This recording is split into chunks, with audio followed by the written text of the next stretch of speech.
Good evening and welcome to Tuesday Folk People, a series that delves deep into the heart of folk music, exploring the artists at its foundation. My name's Maddie Leedham, and this evening we're going to be joined by Oxfordshire-based folk singer and multi-instrumentalist Katie Grace Harris.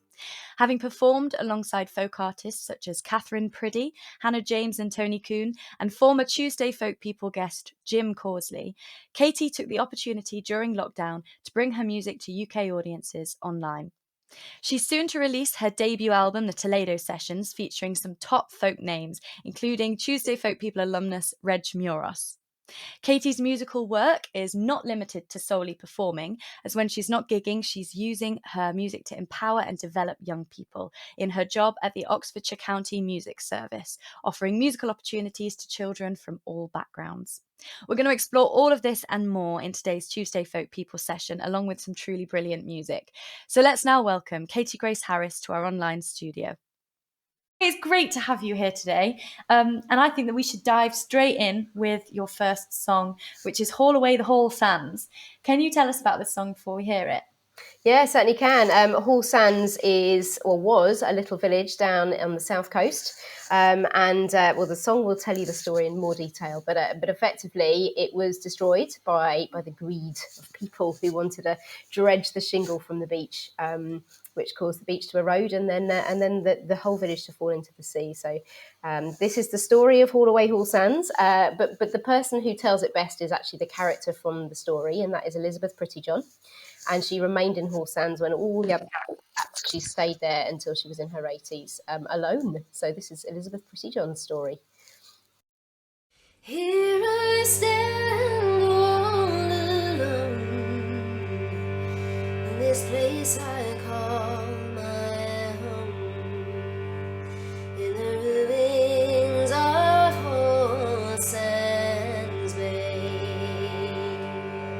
They will never make me leave, and there will be no reprieve. Here I stand, and here I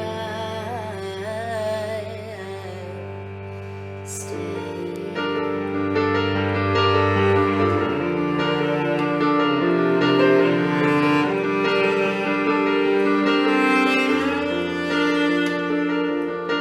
For 300 years we lived and worked the key, and we built our homes together on the quay. We lived, worked, and we played, and right here we should have stayed. The greed of one man, he stole it all away.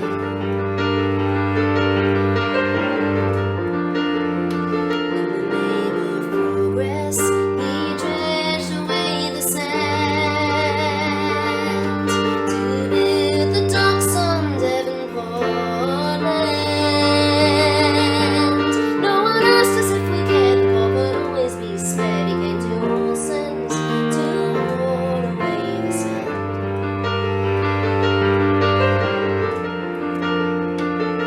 Haul away, Hall Sands Bay. When I leave this earth, all trace will pass away. Sing a song, keep the memory strong, as they should try again to wash our dreams away.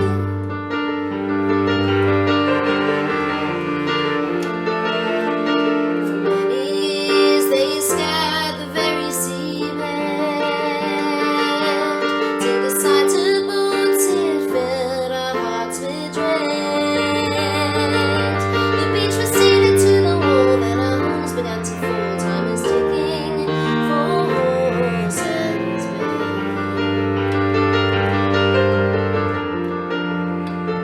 Haul away, Hall Sands Bay. When I leave this earth, all trace will pass away. Sing a song, keep the memory strong, as they should try again to wash your dreams away.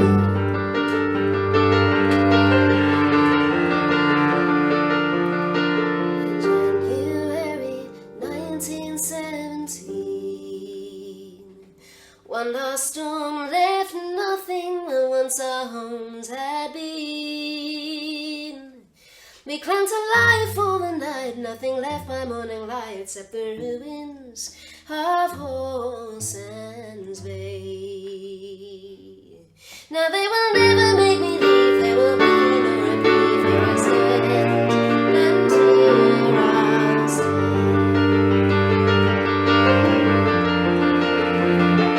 Home away, Whole Sands Bay. When I leave this earth, no trace will pass away. Sing a song, keep the memory strong, as they should try again to wash your dreams away.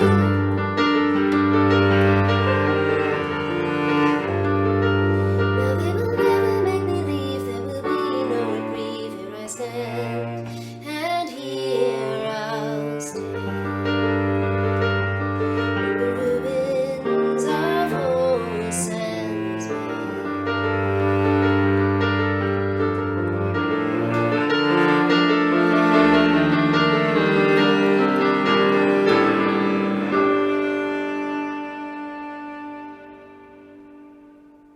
So, Katie, what is the most important aspect of a folk song, in your opinion?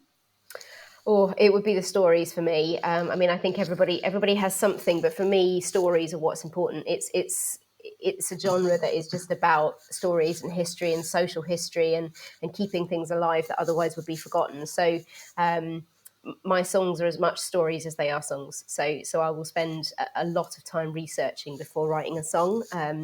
Because to me, that's really important to kind of immortalize something. And if I can tell it through a person, that's even better, really, because you get a snapshot of someone's life who can't tell their own story any longer. Yeah, and you're quite not notorious, that's a bad word, but like That sounds known for you're known for like tweaking or changing stories sometimes in folk songs to kind of give the song a different meaning. Do you know what I mean? I do know what you mean. Yeah. I think you're leading up to my cellist I work with is coined my she shanties, which I think is brilliant. I think that should be a genre on Amazon Music, the she shanty section. So I've done it just with a couple of songs actually. But the idea being that sometimes history gives us a one-sided approach, and quite can be quite patriarchal as well. Our history books were often written by one particular side of society, and so I like to try and find a way to get across a different perspective. And so I've grabbed a couple of sea shanties, which obviously were very male, 1700s on board ship, all men. And it's great to have that perspective. But I wanted to think about actually what was it like for the women that were left at home, because they have a story to tell too. And that's something that I was interested in. So I have taken Bound for the Rio Grande and I have rewritten some verses from the perspective of the wife or significant other left at home, and what that was like and decisions that were made when men were away for a very long time. Yeah. Which we are going to hear in a little bit as our next song. But for now, I just want to explore these a little bit more. So would you say that you're almost trying to give a voice to the voiceless at this point? Yeah, I think that's something that's really important to me, and we'll talk about how that comes across in my day-to-day life in my daytime work a bit later on. But yeah, that's important to me. I think there are some stories, particularly things like Whole Sands and another one that's on my album. It's called Betsy McLeod's Lament, where there are these characters who have this really lived experience, and in a sense, if they've lived that experience and then it just dies with them, we've lost all of that wealth of experience from their life. And so if we can immortalize that a little bit, whether it's in song or poem or story, then I think there's a lot to be gained from that. And so that's important to me in the songs that I write. Yeah. And haven't you got there's another, as you call it, a she shanty, and it's involving Reg Meuross or something like that. It is. I'm really excited about this, actually. We've so this has been in the pipeline for a very long time. It's a song that's been recorded on my new album that we'll talk about a little bit later. And over lockdown 1, so that's a little while ago now, I started working on a rewrite of Leave Her, Johnny, Leave Her. And technically that wouldn't be a she shanty, because it's it's telling a story, a different story, but it's not from a female perspective. So do you want to know the story? Shall I? Yes, we do. Okay. Yeah, please. Okay. I'm all about the stories. So I grew up in Southampton, and Southampton is a city that has built itself upon its shipping history, really. And obviously the Titanic set sail from Southampton, and that's a story that everybody knows well. But there's an aspect of the Titanic that not everybody knows well, that I lived growing up, and that was being in the shadow of all the men who'd signed up to join the Titanic who never came home. I mean, from a Southampton perspective, that was the whole schools where the fathers didn't come home, children who just became fatherless, and whole streets and areas and regions of Southampton where the men never came back. And it was just a mixture of events, really. There'd been a huge coal mining strike that year, which meant that men that normally found work on ships that were coal-powered couldn't work. And so when the Titanic did have coal and was able to set sail, they signed up in their droves. And so, almost not the whole of, but a large proportion of the men in Southampton were just emptied from Southampton overnight. So I took Leave Her, Johnny, Leave Her, which is traditionally sung when a ship docks at the end of a voyage. It's the sort of hooray, we've made it home safely song. And obviously it didn't make it home safely. So we rewrote it from the perspective of somebody called William May, whose father, also called William May, persuaded him to join the Titanic. And when I put the lyrics, or some provisional lyrics for this, up on Instagram, I got a little message that evening from Reg Meuross just saying, I like this idea. Had you fancy working on it together? And I said, yeah, that sounds really good. So that sort of made my lockdown, really, a bit of a silver lining. So we rewrote the lyrics over message. We'd never met each other in person, very much over Messenger. And then when we came to record it, we recorded it in 3 different studios, in different parts of the country, and then had one person mix it for us. And then in the little break in between lockdowns, we decided to film it in a little very cold church down in Dorset. And in fact, the heating broke because we plugged lots of lights in, and then it all tripped. So you can see, when the video comes out in a month or so's time, you'll actually be able to see our breath. So I'm responsible for freezing Reg Meuross.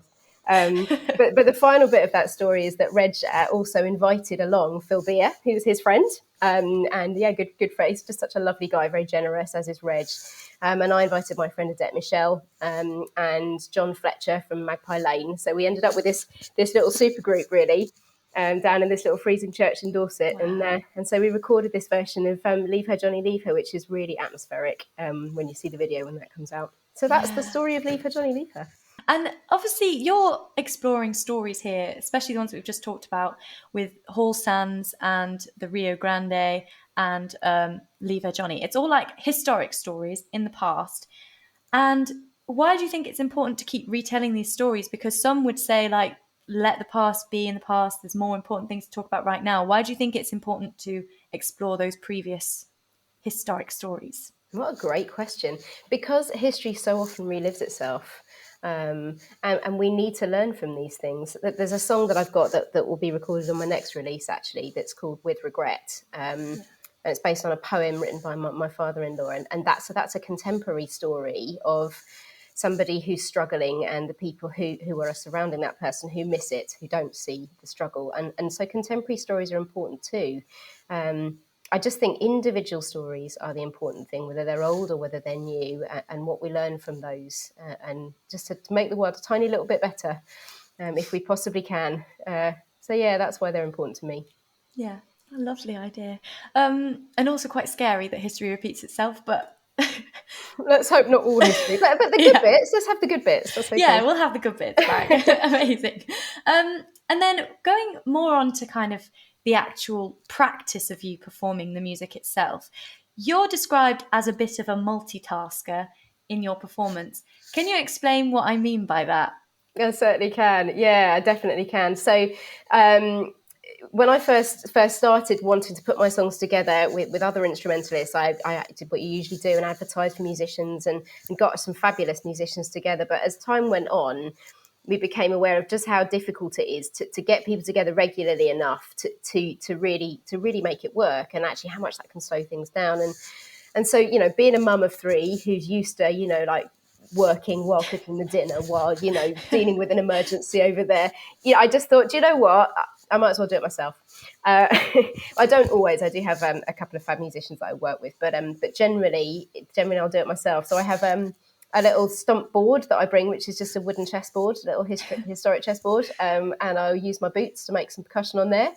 And then I have my piano, and I have a shruti box that I know I could buy a pedal for, but I've got used to just using one hand. So I use the shruti box with one hand and play the piano with the other. And then I have my piano accordion as well. So sometimes it's just easier to do it yourself. So that's where the multitasker comes from. And we will see a bit of that later on in one of your later songs. You will. With the shruti and the piano, which is just mind-blowing that you can do that. And I suppose it kind of comes in a bit with the piano accordion that we'll also see in the next song. Because I guess you're doing several things at once with that as well, aren't you, I guess? Yeah, well, what you won't see, unfortunately, because the camera doesn't quite fit in the whole of my kitchen, it's not big enough, is that, by the way, this is where we are now. You're in my kitchen. Welcome to my kitchen. What you won't see is that on the floor is my stomp board, and I have got my stomp boots on. So you have got percussion coming through as well in the next song. You just won't be able to see it. But we can imagine it. At least now we know it's there. Brilliant. And then just before we hear this song, there's another thing in your life that's very interesting. Also quite random when you brought it up the last time we spoke. You're just like, I lived in South Korea for a while, lived in Scotland for a while. And as you said, you moved around a lot in your life.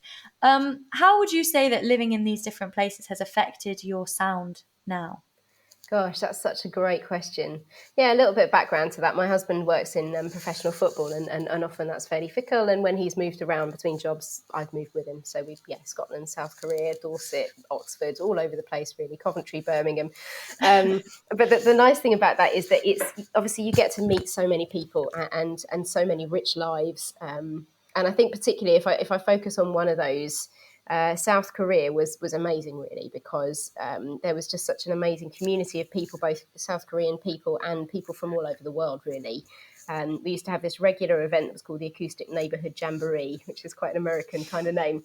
I think it was set up by a Canadian lady, actually. But you would attend that, and I would often play there, and you'd be sharing the bill with, I remember there being a Ghanaian French rapper, followed by a Canadian cellist, followed by a Korean. I can't think what now. I'm trying to pick instruments now, but those were all true stories up until that point. So you'd find yourself surrounded by these just phenomenal musicians from all over the world, and so you take all of that in, and helps you to hone your own sound, I think. Wow, I think that's amazing. I mean, what better way to experience like the diversity of all music folk scenes, or all countries' folk scenes than traveling around like that. You must have a better understanding of like the UK folk scene than a lot of UK musicians, because you've immersed yourself in all of the different areas and regions. Brilliant. I hope so. I mean, I hope so. I think, one of the things it did make me very proud of was my own tradition, not because I think it's better than anyone else's at all, but what's fascinating when you're surrounded by those cultures is that people often don't know that English has its own folk tradition. Yeah. Irish folk tradition is huge. There was an Irish pub in Seoul. There always is, wherever you go, which is great. I've got Irish heritage. But somebody actually said to me, I didn't realise that I thought English folk music was boring. And so that made me a little bit angry, and then quite passionate about, making sure we've got some fab stuff in the English folk tradition. And that's not to do down the Irish folk tradition or the Scottish folk tradition. I've lived in those too. But I'm just very, very passionate about making sure people from other places in the world know that we've got some good stuff too. I'll sing my song of the fishing sea.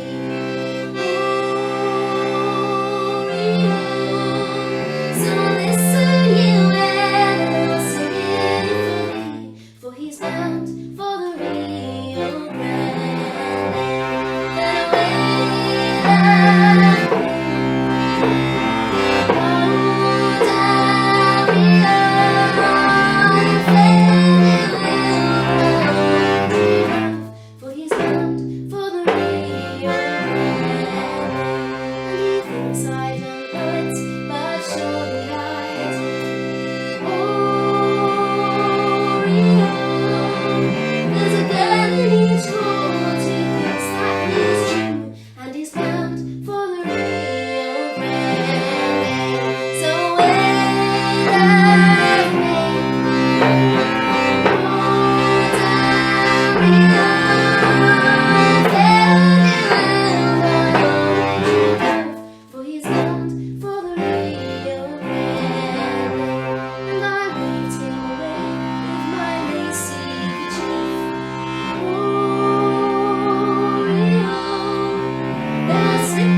Tuesday Folk People is going on tour. We're heading to Manchester, Leamington Spa and London on the 23rd, 24th and 25th of June. We're bringing to you 5 of our previous Tuesday Folk People artists to perform live, including Bob Fox, the Shackleton Trio, the Brothers Gillespie, Good Habits and Homerty. Tickets are on sale now, so head on over to our website at home-stage.co.uk to get yours. As we can see from a lot of your songs and what we've previously just talked about, you really stand up for the injustices in the world and things that have happened in the past and things that are going on today. And I think this really translates to your day job. Can you tell us what it is that you do and how that kind of does reflect that standing up for the injustice? Yeah, absolutely. So I work for Oxfordshire County Music Service at the moment. I've been a teacher for a frighteningly long time.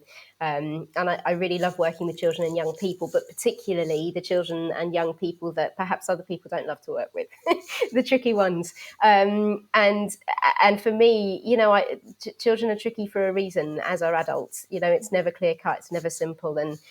And music is just the most amazing way to connect with people who struggle to connect. And sometimes people who are nonverbal and people who can't articulate why they're behaving in the way that they're behaving, but music can break down those barriers. And so I do a couple of jobs for the music service. One is folk development. So we take folk instruments, traditional instruments, into schools and hand them out and let the children get their hands right on them, spoons and piano accordions and all sorts of stuff, get them clog dancing and all sorts. So that's one role. And the other is this project called Music for Wellbeing, which actually came off the back of the pandemic, but really what it's doing is formalizing a way that teachers like myself, because I'm not the only one, choose to work, which is more of a holistic way of working with pupils. And rather than sort of saying, right, let's get you from grade 1 to grade 7, that's not what I'm about. It's about saying, well, you know what, you're struggling to build relationships with peers, so let's get you and some friends in and let's use music to help you connect. Or you're struggling with self-esteem, well, let's get you playing the keyboard along with your favourite tracks and see where that takes you. So across the week, I work with small groups. I work one-to-one. I work in a local hospital, an adolescent mental health inpatient unit, a residential school for children with autism. So lots of places where there are children who are struggling to connect, and we use music to help them connect. Can I shoehorn a cheeky story in? Of course, yeah. Since I am story lady, if we're on this subject, so the one that was most mind-blowing for me was actually it wasn't me working in this particular situation. I was actually observing and watching what happened, and a New Orleans jazz band was brought into a school for children with additional needs. They were playing and performing and the children were loving it. And she got the mic and she started handing it to different children and young people just to get them to sing along. And she handed it to this one lad and he started singing along and all of the staff just burst into tears. And I thought, what's going on? And I didn't find out until afterwards that this little lad had been selected mute for 3 years. He hadn't spoken off the back of a serious life trauma. And handing him a microphone and getting him to sing broke the floodgates. And from then on, he took some speech therapy and he began to speak fluently and it changed his life.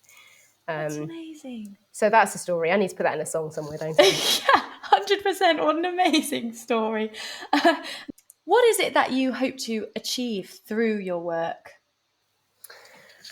I'm going to answer this with a quote, and it's an anonymous quote. I've never managed to trace where it came from, and the quote is, "It is the job of the creative to connect with the seemingly unconnected." So the suggestion of that really is that there are a whole bunch of people out there who struggle to connect, and that creative people often hold the tools to connect.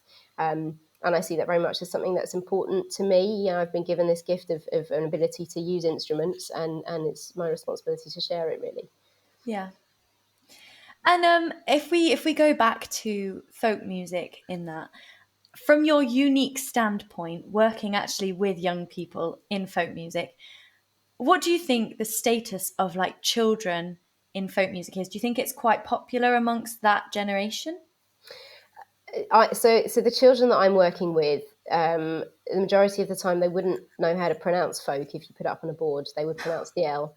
Now that isn't the case everywhere, and it certainly wasn't the case when we lived in Scotland. Folk was very much an integral part of my husband did some PE teacher training up there, and teaching Scottish country dance was very much expected of every PE teacher. We don't have that in the UK, and actually it's a really rich part of our culture that kids are missing out on.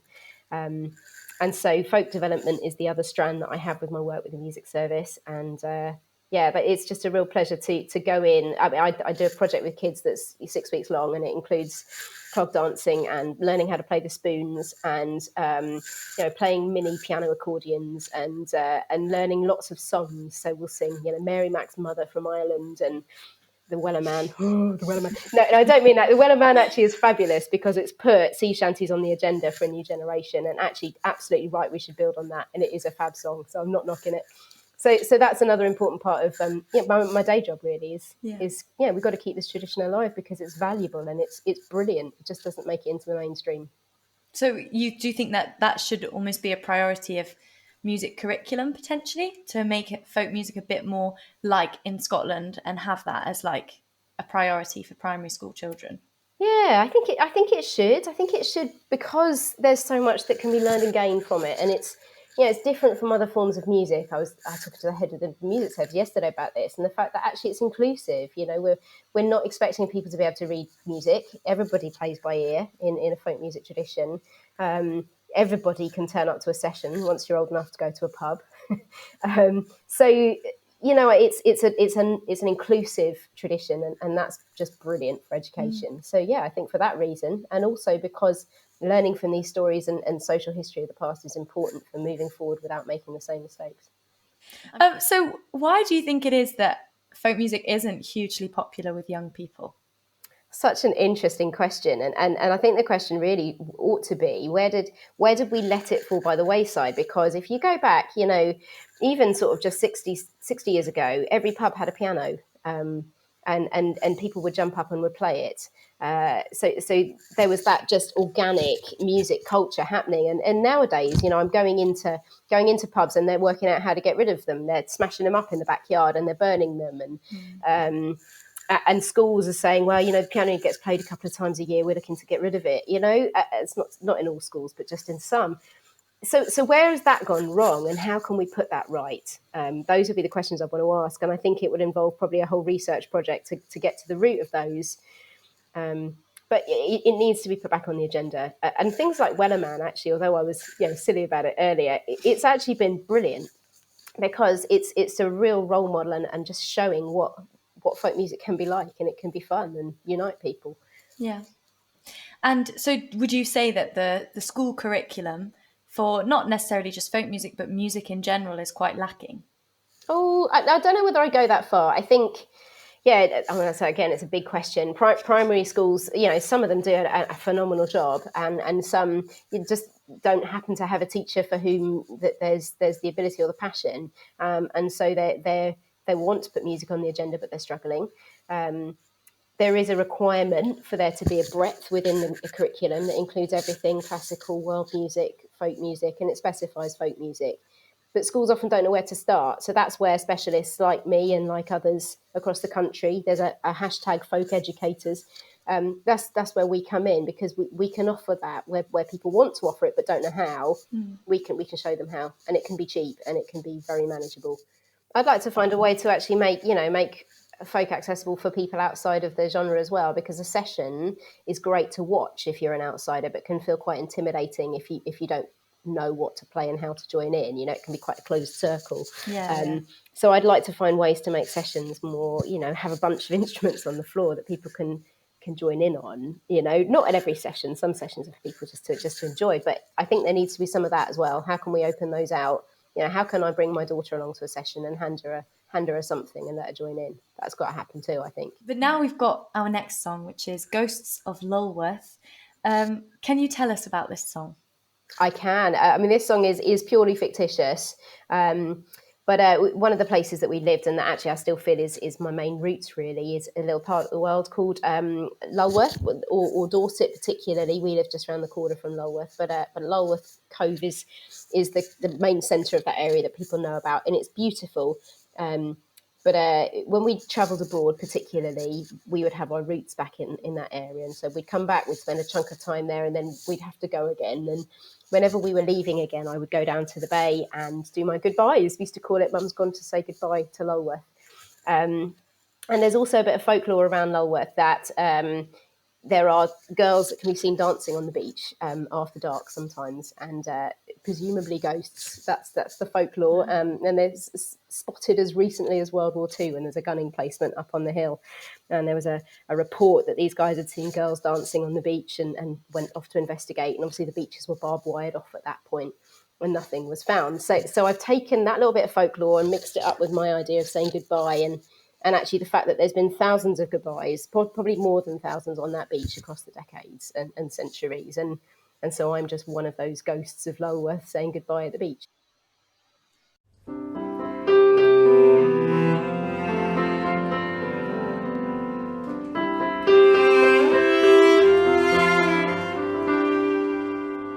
This land on which I stand has changed but a little over time. Its feet are planted in the sea, its head is crowned in the sky. So as I come to take my leave, a tear comes to my eye. But through the mist, the ghosts appear, farewells from times gone by. Goodbye to Lolworth, go farewell, farewell, Summer's Bay. Hand in hand, I'll take my place with the ghosts who pass this way.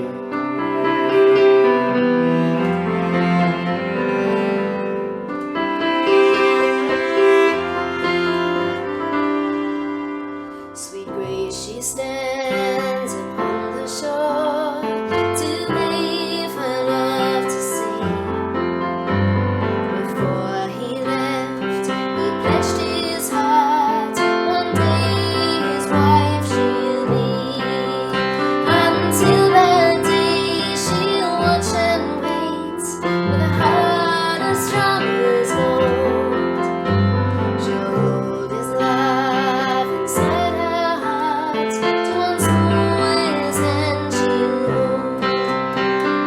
Goodbye to Lolworth, go farewell, farewell, Summer's Bay. With hand in hand, I'll take my place with the ghosts who walk this way. Till she lays upon the downs, she's breathing in the sun. Her freedom here and now she'll find, her new life has begun. No looking back to times gone by, she'll take the ship this night, sail away from Minden down, sweet freedom in her sight. Goodbye to Lolworth, go farewell, farewell, Summer's Bay. With hand in hand, I'll take my place with the ghosts who pass this way. Goodbye to Lolworth, go farewell, farewell, Summer's Bay. With hand in hand, I'll take my place with the ghosts who pass this way.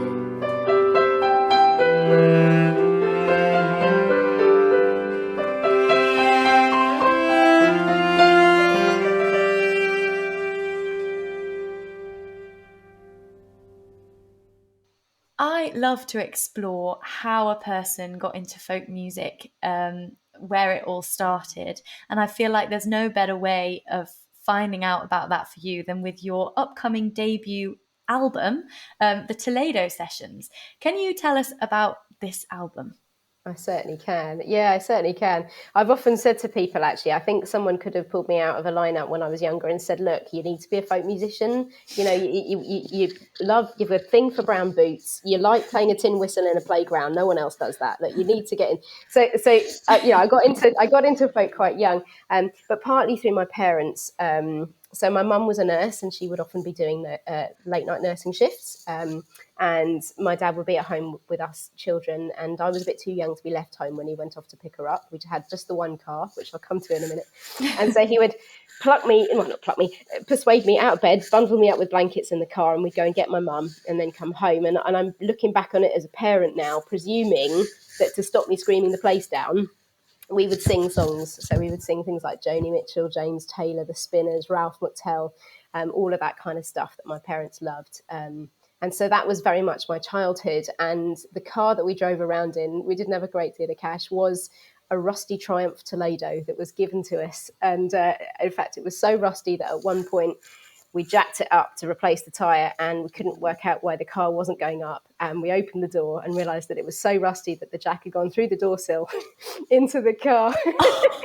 So it was at that point that we had to give up on the car. And unfortunately, that was the last day for the Triumph Toledo. But those were such important times for me, the singing in the car, that I've called my first album the Toledo Sessions, in honour of those songs that we sung in the car. So is it the actual songs that you were singing can be found on the album? Not all of them, but the most important one would be Ellen Vannan, which is originally by Huey Jones of the Spinners. It's actually called the Ellen Vannan Tragedy, to give it its full title. And that just absolutely fascinated me as a child. I guess in some ways that made me quite a morbid child, because it's about a shipwreck. I mean, every folk album has to have a shipwreck. That's the law. Joking. So it's about a shipwreck, but I just found the whole story fascinating, and the way the story builds, and each verse tells you the next bit of it, that I felt that had to be included as the first track really on the album. But we have made it a little bit different. So I recorded the album down with Lukas Drinkwater down in Stroud, across in Stroud, and he's just an absolute genius at just arranging things. So we worked together on arranging this one, and he came up with this just fabulous loop of double bass, and we built it from there, and it sounds quite moody now, I'm going to say, compared to the original. So I hope that Huey likes it when he eventually hears it. Cross fingers. And what other kind of songs can people find on the album? Yeah, so we got Rio Grande, we've got Leave Her, Johnny, Leave Her, which we talked about this evening. Betsy McLeod's Lament is just voice and cello, and that is the story of the Highland clearances, or one particular female's perspective on that. So you have to get the album and hear that one to get that story. Can't give it all away. No. All Away Horse Sounds we've had. The other one that's worth mentioning is that there's a duet on there that is actually a song of Reg Meuross's called Counting Your Footsteps, which is just a glorious song. And before I knew Reg, I used to put his albums on while I was washing up and sing along, because his voice is pitched perfectly for me to harmonise to.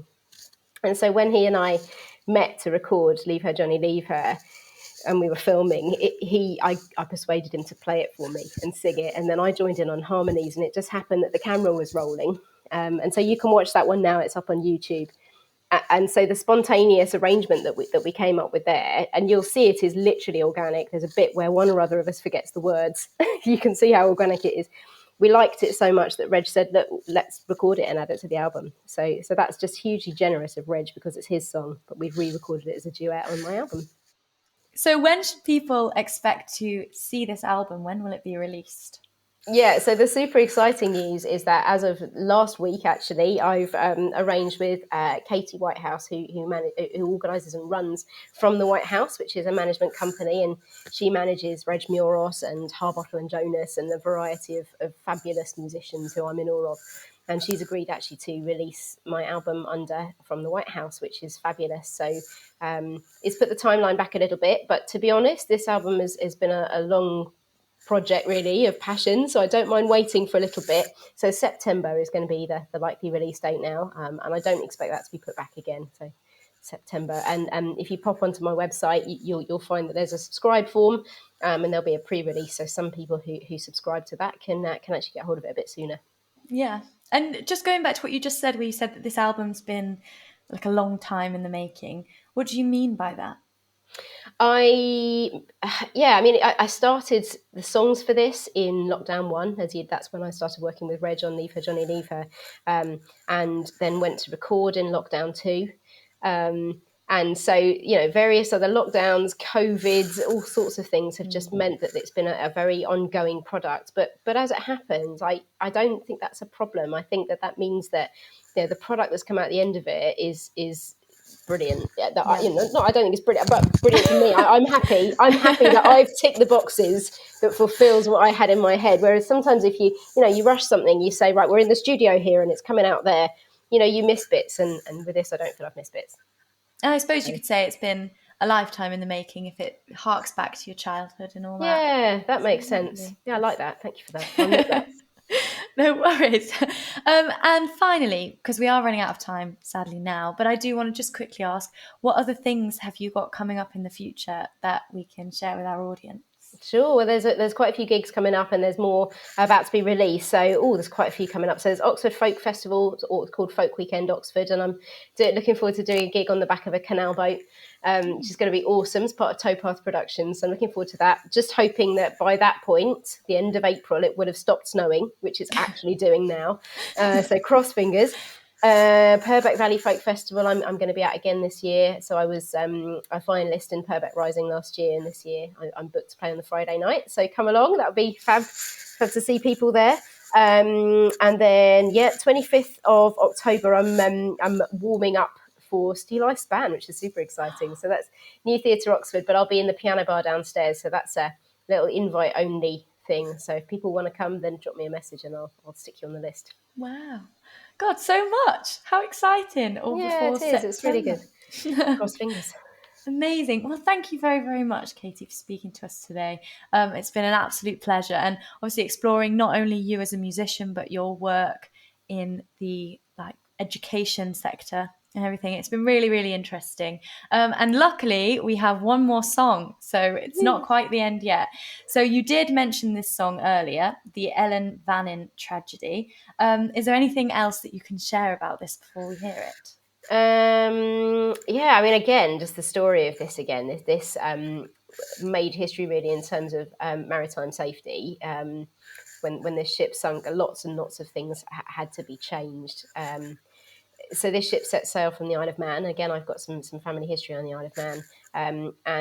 It just, weather had calmed down enough and they felt that it was going to be safe. And by 1 a.m, it was no longer safe. And it was reports that there were 24-foot waves overturning the ship and nobody survived. All hands went down. So it's an interesting story. And again, you can look up and you can find the characters and the crew and the captain, and you can see the faces of the people who were on that ship.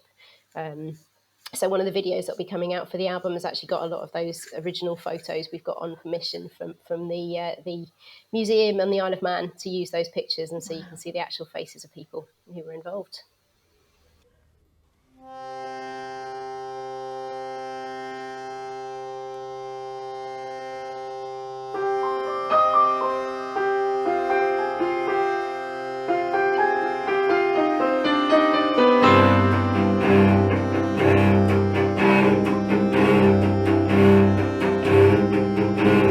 Safe out in the Creek, 14 ships have sailed.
thank you for watching. Tuesday Folk People is going fortnightly. Our next session will be 2 weeks from today at 8 p.m. For more information about our future Tuesday Folk People sessions, podcasts and other events, please sign up to our mailing list or keep an eye on our social media and website.